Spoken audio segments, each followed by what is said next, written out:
መዝሙር 36 ክፍኣት ወዲ ሰብ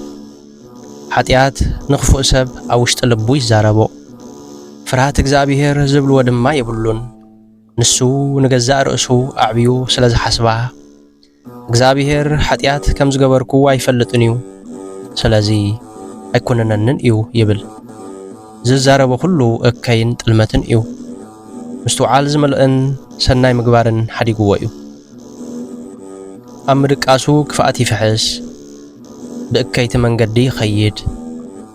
ንእከይ ኣይጽየፎን እዩ ምሕረት እግዚአብሔር ወእግዚአብሔር ምሕረትካ ክሳብ ሰማያት ልዕል ዝበለ እዩ ሓቀኛ ምዃንካ ኸኣ ክሳብ ጠፈር ዝበጽሕ እዩ ወኣምላኽ ጽድቅኻ ከም እምባታትካ ልዑል እዩ ቀንዕናኻ ከም ባሕሪ ዓሚቕ እዩ ወእግዚአብሔር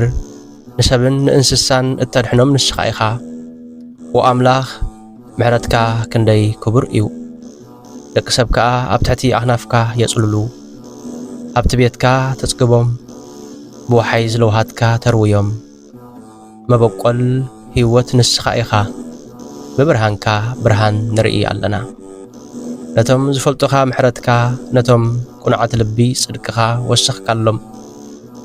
ዕቡያት ሰባት ከጥቅዑኒ ክፉኣት ሰባት ድማ ከሳጉጉኒ ኣይትፍቀደሎም እነሆ እቶም ገበርቲ እከይ ወደቑ ክትንስኡ ኸኣ ኣይከኣሉን